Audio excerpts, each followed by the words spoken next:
Turasuye kumukwereka tumusabira ikigongwe aho hose atakugororokeye tumukengurukira no kuraho hose ineza yiwe yiyerekanye tubigusabishije Yesu Kristo mukama wacu.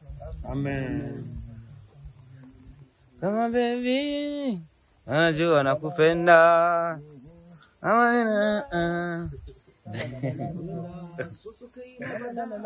Kunezereze gose ariko kuramba bitangwa n'Imana nico gituma wewe uri nahe shaki turagushimiye ko bikorwa byiza twamubonye ko tumusabira n'imbabazi kuraho hose atagororokeye ishaka ryawe ubandanye mwakiri wawe hazira urupfu n'imibabaro tubigusabishije Yesu Kristo mukama wacu. Amen. Turasuye kumukwereka tumusabira ikigongwe aho hose atakugororokeye tumukengurukira no kuraho hose ineza yiwe yiyerekanye tubigusabishije Yesu Kristo mukama wacu. Amen. Kama baby najua nakupenda.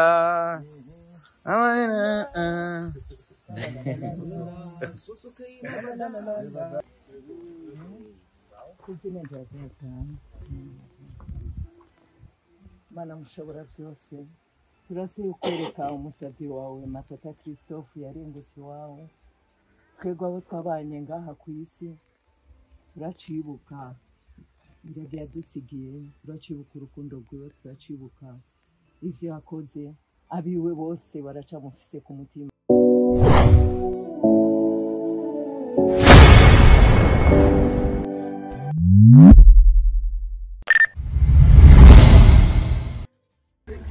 Yes, nkuko bisanzwe twamaze gushika neza na neza ku mpanda kabisa. Cyatuzanye mwacumvise mutamu Papa Bernard aho yamaze kwagera. Mutamu Christian Savye mwenye nari mu kibanza. Yes. Ejimo abo bahageze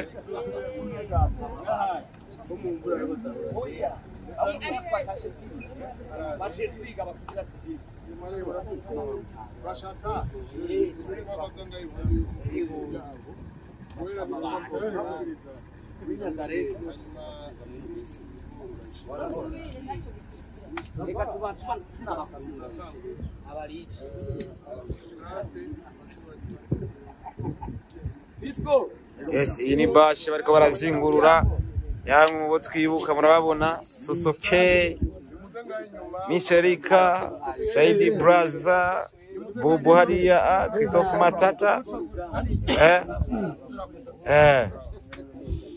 Iwa mwita Dingi Rugamba.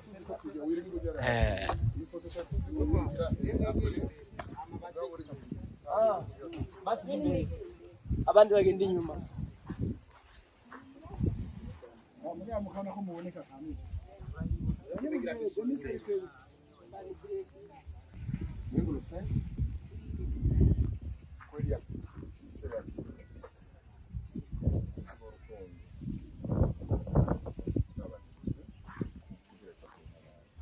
Cyo rero dukora urara ku mwanya wamaze kujana uyu ubiri aratujana aho dutegereza kuja. C'est pas que tout le monde a haja gushoboka parce que tucamusha ari imva imaze kuzimanze mubonye twinjiye ahantu mubona yuko utashoboye kwinjira mugabo abahagiye bahakwiriza wiri uri umurongo wacu twereke tuci ubwo aho ushaka wowe ushaka gucungura umwanya gusa Isigaye ngaha bashi twisiga gatsa gusa kwikoresha umunazi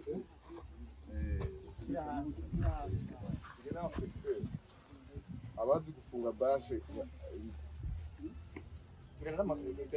twera n'amaguru mbere nk'abanyaruka akurikitsa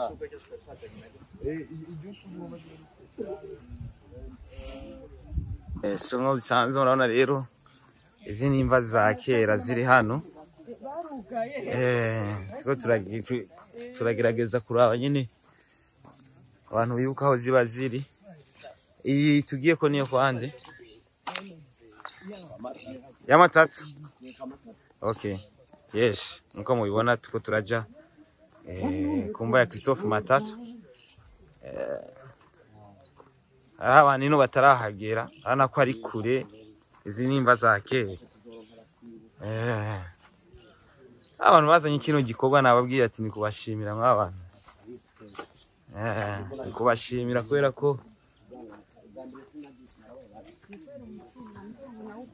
ko ni ikintu kidasanzwe.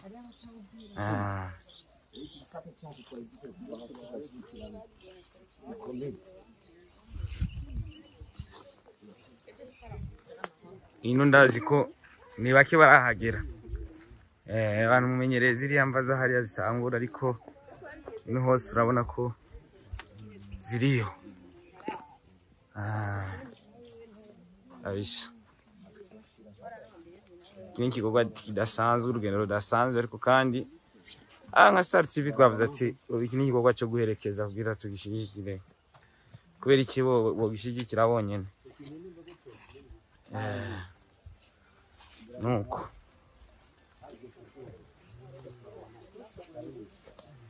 aha twavuye kuri zamba muzi zegere kaburimbo, turi kugenda nyene ino ngira no mpanda nyene hera kabisa, no batanguye kabisa. Haza ko twahageze.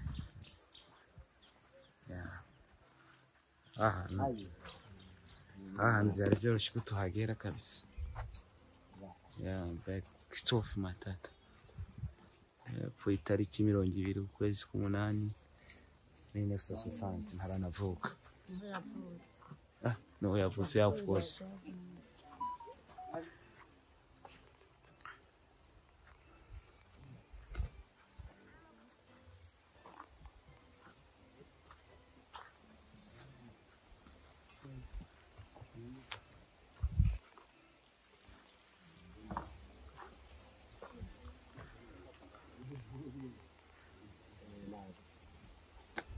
Yes, neza na neza ugerageje kuraba.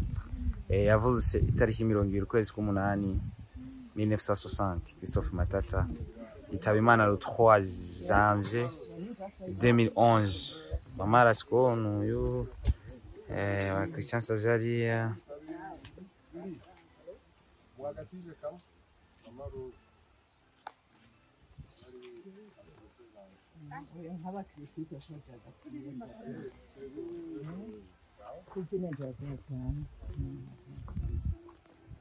Mana mushobora byose, turasuye kwereka umusavyi wawe Matata Christophe yarengutse iwawe.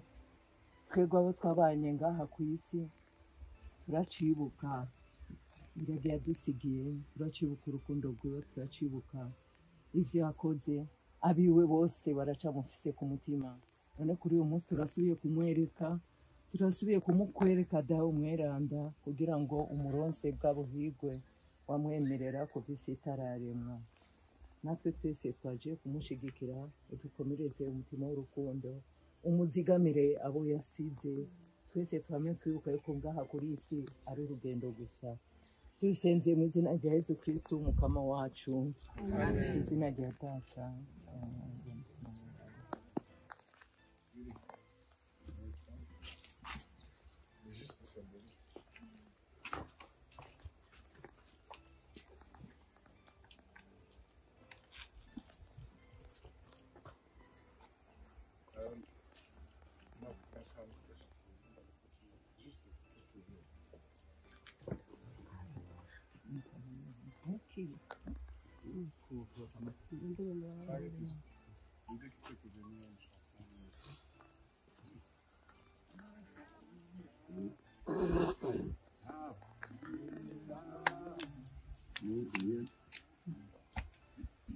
Amasakunda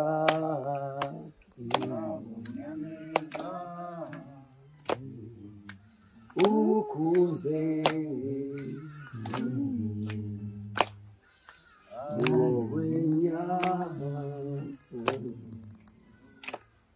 imigenzo mibi yokunda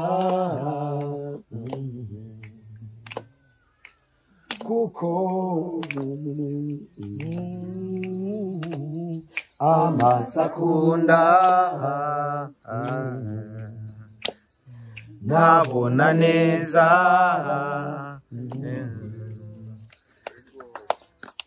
Matata forever.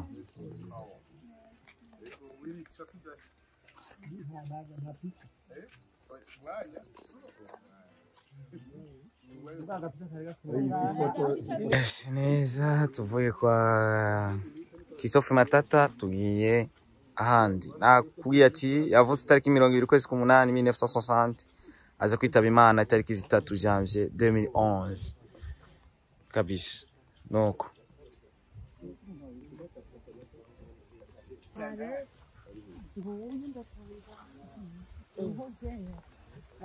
Hariho agafoto dufite sinzi ko gatoyi yaramaze gufutika ariko yes ona bamwita Nibizi Marie Chantal yapfuye itariki 5 kwezi kwa 11 2012 simbona neza aho yavutse ariko yavutse muri 1960 yeah.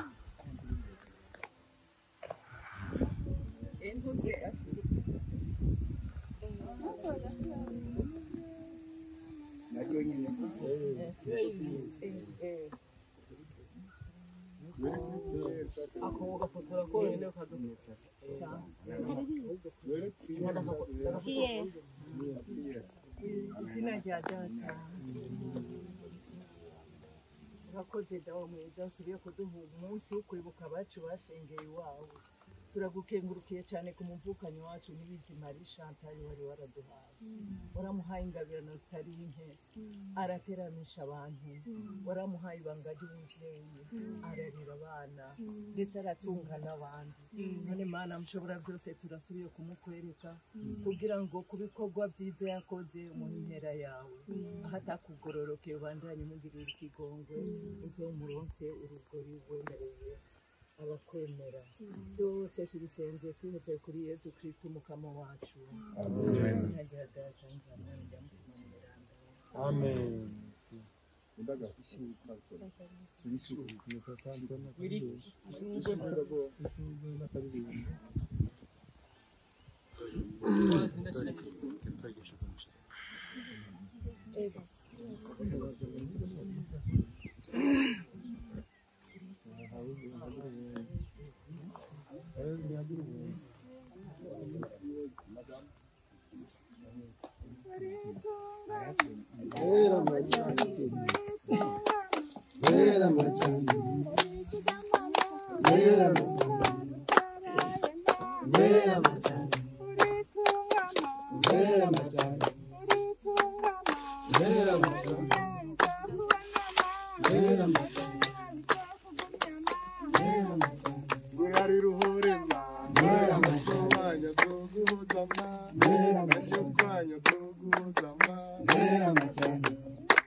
iyo ni mama wiwe oh sawa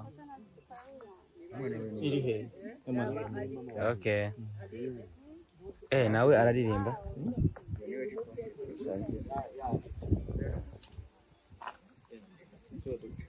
okay uyu ni umukobwa wiwe umukobwa wa nyakwigendera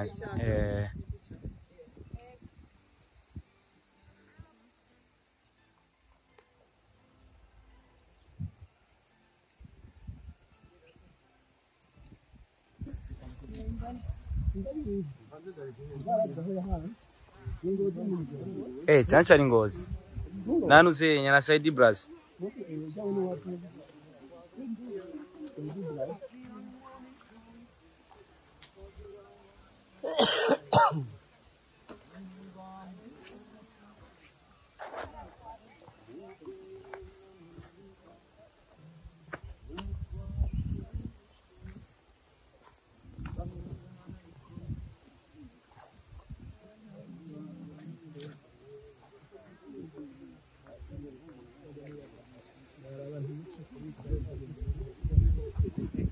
Yes, tugeze kumva ya sinzi nkayo Leonard yavutse itariki 23 kwezi kw'icumi 1960 yitaba Imana itariki zino kwezi kwa kabiri 2019. Sinzi nkayo Orisente muramuzi asanzwe aririmba karaoke, muramuzi aheruka kubaka ugwiwe n'uwo bita Raisa. Orisente uni papa wiwe.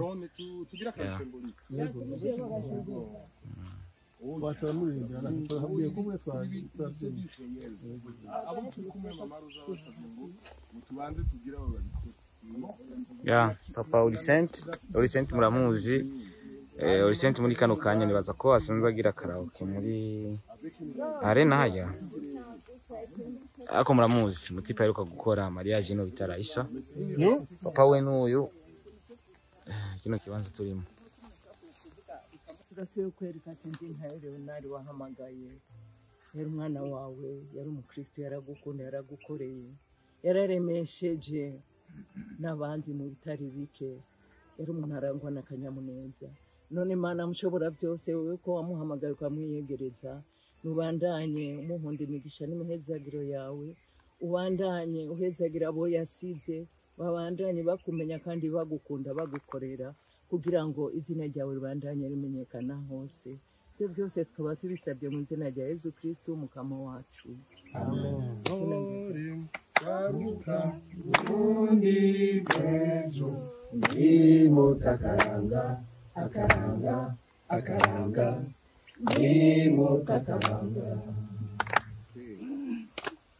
Basokuru bacu b'abaganga bari ntore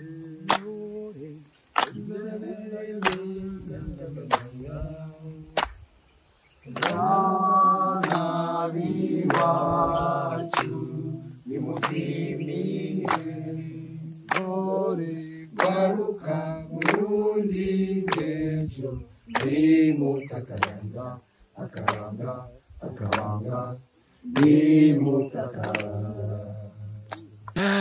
igikorwa kiracyabandanya. Bishitse ahandi hantu je ntari bwanashike.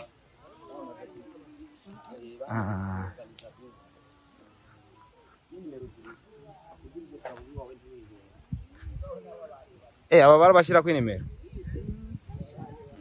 Yes, yari sawa. Bicha vyoroha kabisa. Yashira kwa nimero.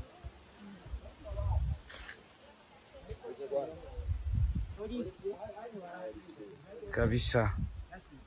Olivier ya Etoile du Centre yavutse le 9 ukwezi k'umunani muri 80 Imana muri 2020. Haciye imyaka ingahe? 5. Cyavye Imana Olivier Etoile du Centre. Kabisa.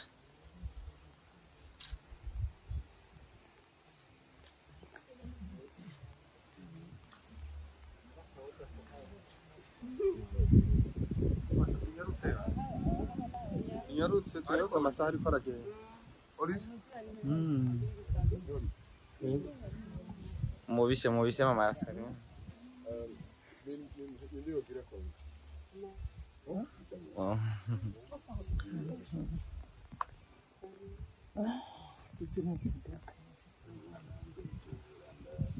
Mana mushobora byose, Mana y'amaho, Mana y'urukundo, Mana y'ikigongwe, usiwe kwereka umusabyi wawe Olivier Nizigama wiyegereje ngaho iwawe, yarangwa n'akanyamuneza, yarangwa n'inkuru, yarangwa n'ibikorwa.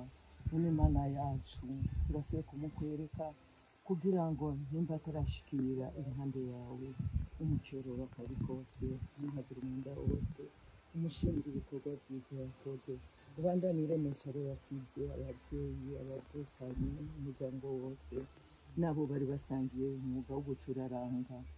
Ibyo byose tubisabye mu izina rya Yesu Kristo umukama wacu. Amen.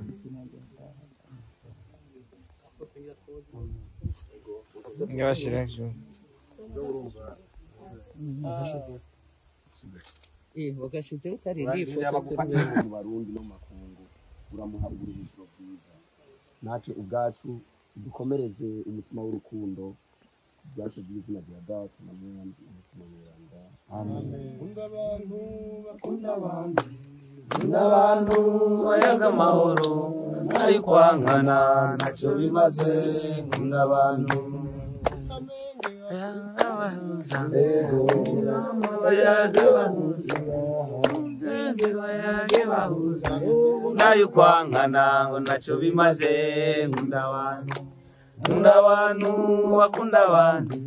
Nkunda abantu bayaga amahoro nayo kwankana ntacyo bimaze. Nkunda abantu. abona ko nari turi kuvuga c'est très important. Mu mwaka uza ngani twari gusanukana.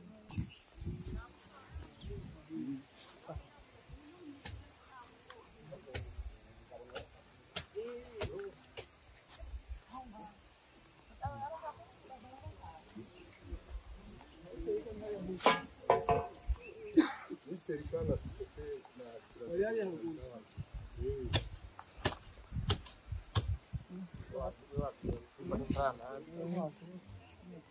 oya ivyo bireke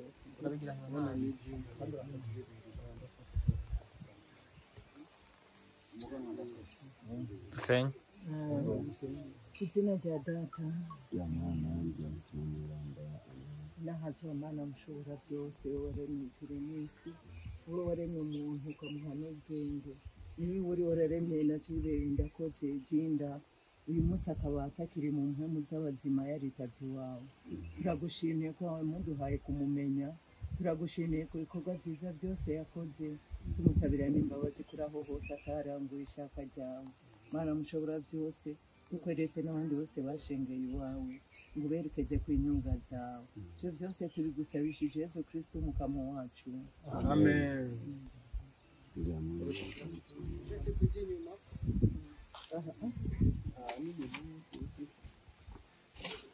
Yakunda kuinterpreta Mwaradukorana kenshi. wewe mwarakorana akarimbo yakunda kavuga gutya yamarinde birahinda Amarinde girahinda. Girahinda.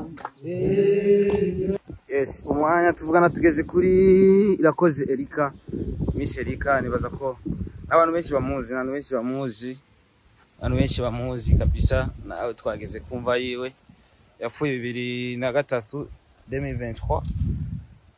Ara munsi tukaba turumanije hafi imyaka 2 iraburamwo kwezi kurenga bwari cyo bukwiza imyaka 2 yitavye Imana.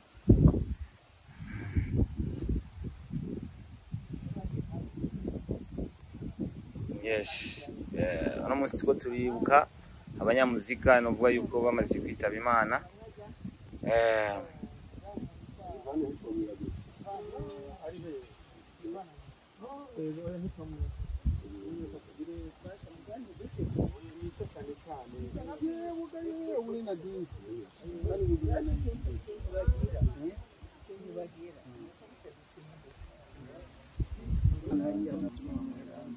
Mana mushobora byose turagusubiye kwereka umusavyi wawe Irakoze Erika yagiye akiri muto yaronse umwanya wo kugukorera ngo akunezereze rwose, ariko kuramba bitangwa n'Imana nico gituma wewe uri naho ishakiye.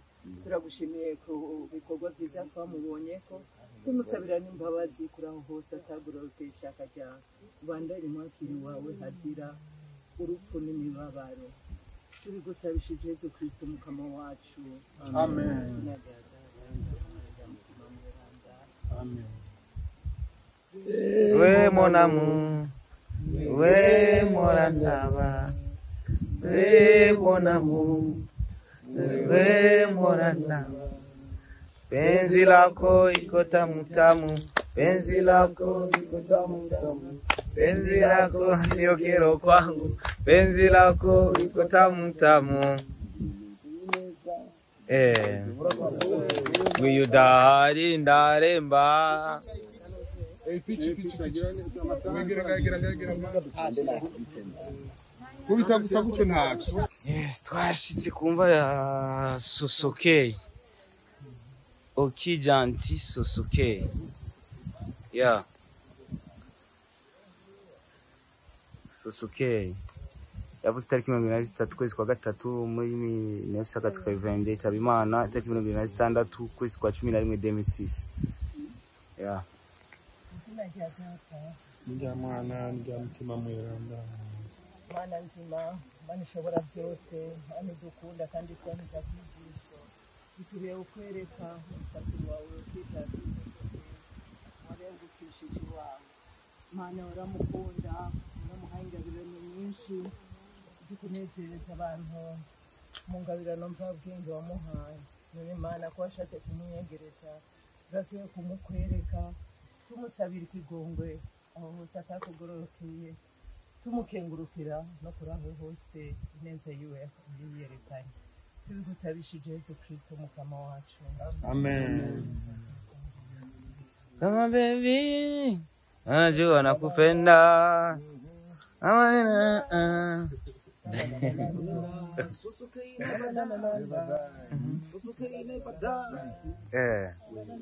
Ifoto.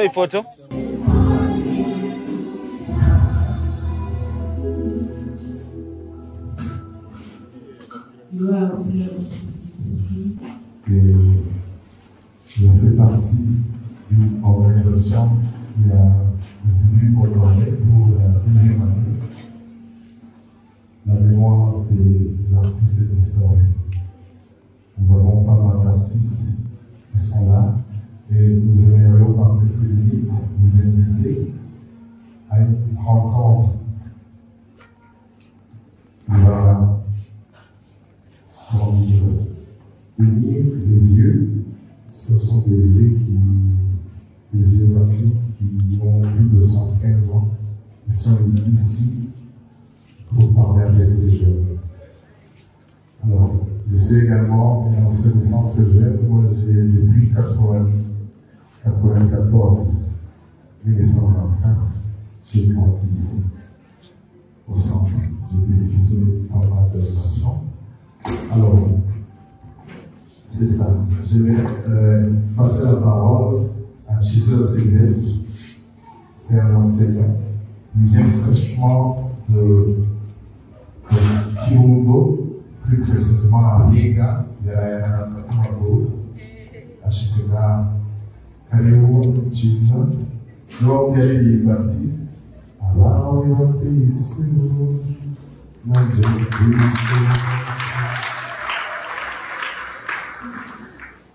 Merci beaucoup.